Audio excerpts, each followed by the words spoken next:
नमस्ते दोस्तों। आज हम लोग यहाँ पर एक बहुत ही महत्वपूर्ण साइंस का एक कॉमन सवाल है, एक कॉमन पजल है, लेकिन बहुत संवेदनशील है। उसका जवाब इस वीडियो में हम देंगे और कोशिश करेंगे कि हम आपको समझा पाएँ और आपकी भ्रांतियों को दूर कर सकें। तो यहाँ पर जो पजल है, कोई बच्चा माँ के गर्भ में है और जब वो जन्म लेता है तो वो लड़का होगा या लड़की, ये कैसे पता चले।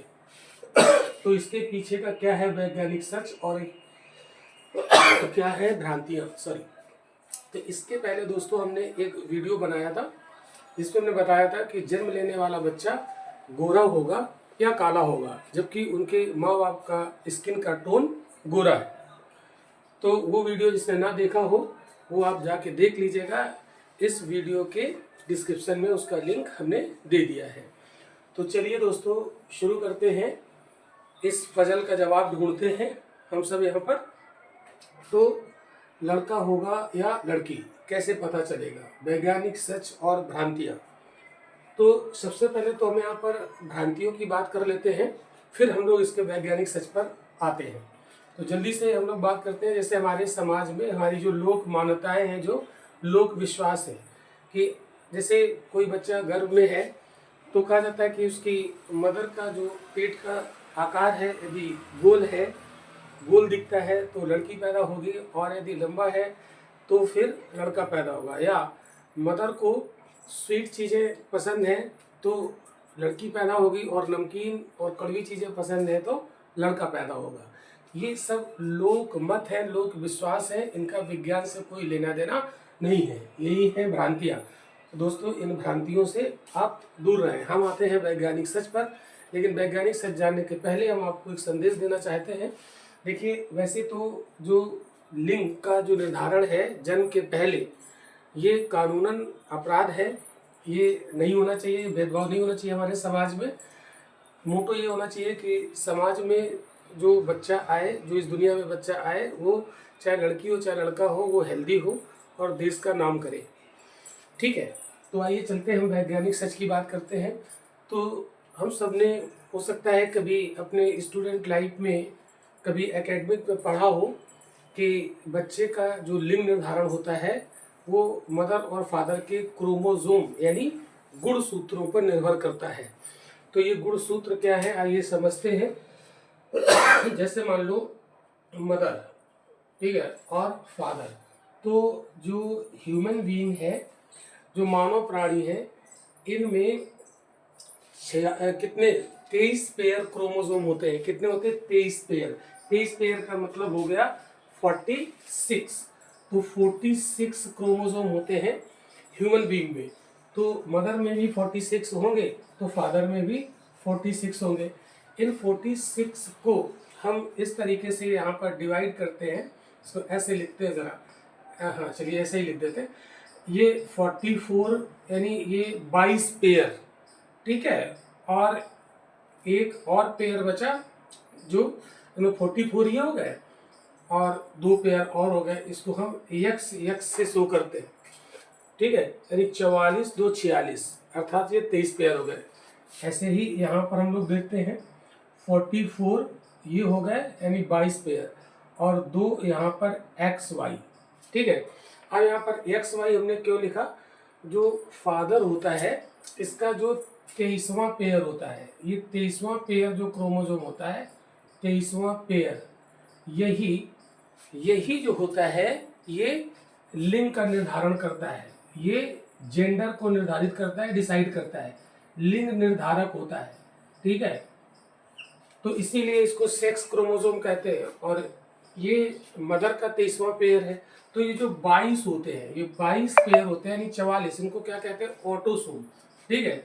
ये ऑटोसोम होते हैं और इससे सेक्स का निर्धारण यानी जेंडर का निर्धारण नहीं होता है। तो ये किसके लिए रिस्पॉन्सिबल होते हैं?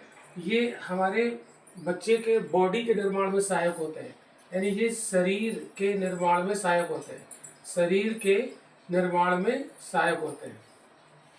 ये जो 44 होते हैं शरीर के निर्माण में सहायक होते हैं।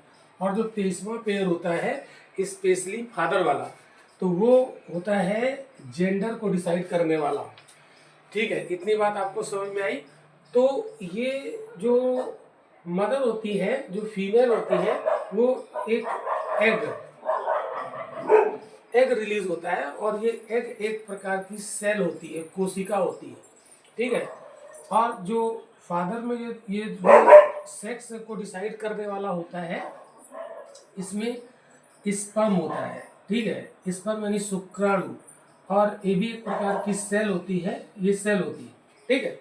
अब आप देखिएगा कि जब बच्चे का जन्म होगा तो अगर वो मदर का ये 23वां पेयर था, यहाँ से एक्स क्रोमोसोम लेके आया और फादर से भी एक्स क्रोमोसोम लेके आया, तो ये एक्स एक्स वाला हो गया। और एक्स एक्स वाला जो होता है वो किस में होता है? मदर में। यानी जो नई संतति होगी, जो नई संतान होगी, वो फीमेल होगी, यानी वो लड़की होगी, ठीक है। लेकिन अगर यहाँ पर आप देखें, मदर से एक्स आया और फादर से यहाँ वाई आ गया, इसको यहाँ बना देते हैं इस जगह, ठीक है, ये वाई आ गया, ठीक है, तो ये बन जाएगा एक्स वाई। तो जो बच्चा जन्म लेगा उसका जो 23वां पेयर होगा वो एक्स वाई होगा। ये मदर से नहीं मिल रहा, ये फादर के सेक्स क्रोमोसोम से मिल रहा है। तो जो नया बच्चा जन्म लेगा, संतति होगी, वो क्या होगा? मेल होगा, यानी वो लड़का होगा, ठीक है। तो यहाँ से दोस्तों आपको समझ में आया होगा कि जो फादर होता है वो ही वही जेंडर यानी जो संतति होती है उसके सेक्स को यानी जेंडर को निर्धारण करने में योगदान देता है। यानी फादर का जो ये जो 23वां पेयर वाला क्रोमोसोम होता है, ठीक है, 23वां पेयर यही डिसाइड करता है कि आगे जो संतान का जन्म होगा वो लड़की होगा या लड़का होगा। क्लियर? लेकिन ये एक प्राकृतिक घटना है ना। यहाँ पर मानव का कोई जोर नहीं होता है कि यहाँ पर ये सेलेक्ट कर ले कि हमें वाई क्रोमोसोम देना है तो लड़का पैदा होगा, तो हम अपने मन चाहे जब चाहे तो लड़की पैदा करें, जब चाहे तो लड़का पैदा करें, ऐसा हो जाएगा। लेकिन ऐसा नहीं होता है। ये भगवान ने हमें राइट नहीं दिया है, ये नेचर ने हमें राइट नहीं दिया है। ये उसके ऊपर निर्भर करता है कि कौन सा यक्स यक्स मिलेगा कि यक्स के साथ वाई मिलेगा, ठीक है। तो यहाँ पर रिस्पॉन्सिबल फादर होता है, लेकिन ये इसलिए रिस्पॉन्सिबल नहीं होता है कि यक्स देगा कि वाई देगा, ठीक है। ये तो प्रकृति डिसाइड करेगा कि एक्स क्रोमोसोम यहाँ जाएगा कि वाई क्रोमोसोम जाएगा, लेकिन जाएगा फादर से ही।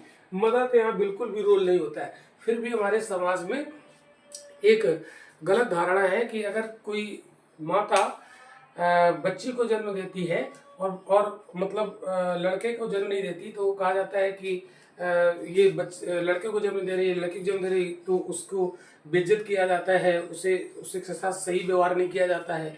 तो ध्यान दीजिएगा, इसमें मदर का कोई रोल होता ही नहीं है, ठीक है। ये फादर का रोल होता है और ये प्राकृतिक घटना है। तो दोस्तों मुझे लगता है कि इस वीडियो के माध्यम से इस पजल का हमने जवाब दिया और आप लोगों ने उसे समझा होगा। अगर ये वीडियो आपको इंफॉर्मेटिव लगता है तो इस वीडियो को लाइक करें और शेयर ज़रूर करें, ताकि और भी लोग इस चीज़ को समझें और हमारी समाज में जो भ्रांतियां हैं उससे बच पाएँ। और हाँ, अगर आप इसी तरीके के और भी इंफॉर्मेटिव वीडियो देखना चाहते हैं तो चैनल को सब्सक्राइब ज़रूर करें और कमेंट करके हमें ये भी बताएं कि अगले वीडियो में आप किस टॉपिक पर मतलब कौन से टॉपिक पर आप वीडियो चाहते हैं, ठीक है। तो ये कमेंट करके आप ज़रूर बताएं, तो हम कमेंट आप देखेंगे और उस पर हम वीडियो बनाने का प्रयास करेंगे। तो दोस्तों मिलते हैं अगले वीडियो में ऐसे ही इंफॉर्मेटिव वीडियो में। Thank you.